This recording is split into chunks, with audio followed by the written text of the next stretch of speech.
விட்டு ஹோட்டல் போவாங்க, டூர் போவாங்க. எல்லாருமே நீங்களா இருக்கட்டும், நானா இருக்கட்டும், யாரா இருக்கட்டும், கிரில் சிக்கனு, செட்டிநாடு தந்தூரி, இப்படி என்னென்னமோ வாங்கி கொடுப்பாங்கல்ல கடையில. எல்லாரும் ரூபாய், எல்லாருக்கும் முன்னாடி எல்லாத்தையும் வாங்கி கொடுப்பாங்கல்ல. 2000 ரூபாய் 3000 ரூபாய் பில்லு வரும். எல்லாரும் சேர்ந்து ஒரு ஹோட்டல்ல உட்கார்ந்து நல்லா திருப்திகரமா சாப்பிடுவாங்க தானே. அப்படி சாப்பிடுகின்ற பொழுது எவ்வளவு பெரிய பொருளாதாரம் செலவாகிறது. அதையெல்லாம் மனுஷன் என்ன செய்ய மாட்டான், ஒரு இதாவே எடுத்துக்கிட மாட்டான். ஏன்னா அங்க எல்லாமே அது பார்வையா இருக்குல்ல, எல்லாரும் பார்ப்பாங்க, அவங்களும் பார்ப்பாங்க, புகழ் இருக்கும். அதே வீட்டுல உட்கார்ந்து ஒரு மனிதன் கணவன் ஒரு மனைவியோட சாப்பிடுறான்ல, ஒரு கவல உணவை பற்றி நபி பெருமானார் பேசுகிறார்கள். அற்பம் நினைக்க போது நான் ஊட்டல.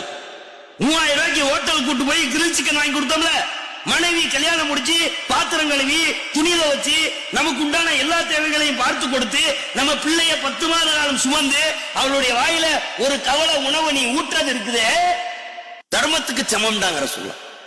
கல்யாணம் முடிக்கும் போது ஊட்டியிருப்போம், அவ்வளவுதான். 20 வருஷ வாழ்க்கையில அடுத்து ஒரு தடவை ஊட்டி இருக்கவே மாட்டோம். அப்படிதான் நம்ம வாழ்க்கை இருக்கு. நபி பெருமானார் மாதவிடாய் காலத்தின் போது ஆயிஷா அம்மையார் அவர்களுடைய மடியின் மீது படுத்திருந்தார்கள் என்பதை பார்க்க முடியுதுல. மரண தருவாயிலே ஆயிஷா அம்மையார் அவர்கள் நபி பெருமானாருக்கு பல் துளைக்கி விட்டார்கள் என்பதை பார்க்க முடியுதுல. அதெல்லாம் அற்பமா நினைக்கிறதானங்க. ஒரு கணவன் மனைவி இடத்துல, மனைவி கணவன் இடத்துல ஷேர் பண்ணாமலே காலம் ஓடிக்கொண்டிருக்கிறது. சோசியல் மீடியாவில் அல்லது வியாபாரத்துல, பொருளாதாரத்தை திரட்டுறதுல அப்படி மனுஷன் வாழ்றாங்க. இது அற்பம்னு பார்க்க போய் மனைவியினுடைய வாயில நீ ஊட்டுகின்ற ஒரு கவலை உணவு இருக்குதே, அது தர்மம் செய்த கூலியை பெற்று தரும் சொல்ல சொல்றாங்களே. என்னைக்காவது விரும்பி அதை நம்ம பிள்ளை பார்த்தா நம்ம பிள்ளை அது மாதிரி நடப்பான். கடைக்காரன் உப்பு இல்லைன்னு அந்த கிரில் சிக்கன் சொல்றாங்கல்ல, ரொம்ப மோசமா தான் கொண்டாந்து வச்சிருப்பான்.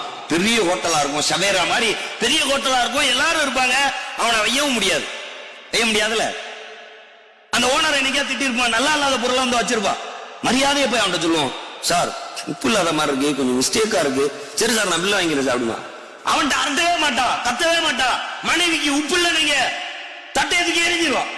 கணவன் இருக்கிறமா இல்லையா, தட்டையை எரியாத்தினா கூட குறைந்தபட்சமா நம்ம என்ன செஞ்சிருவோம், சத்தம் போடவாது செஞ்சிருவோம் தானே. ஏன், நம் மனைவி நமக்கு அற்பமாக தெரிகிறார். நம் மனைவி நமக்கு கொடுக்கின்ற உணவு இருக்கிறது, அது நமக்கு அற்பமாக இருக்கிறது. அவள் நமக்கு செய்கின்ற அந்த பணிவிடை இருக்கிறது, அது நமக்கு அற்பமாக இருக்கிறது. அது எப்ப பிரம்மாண்டமா தெரியுதோ நம்ம தூக்கி ஊட்டி விட்டுருவோம். டெய்லி இது நடந்து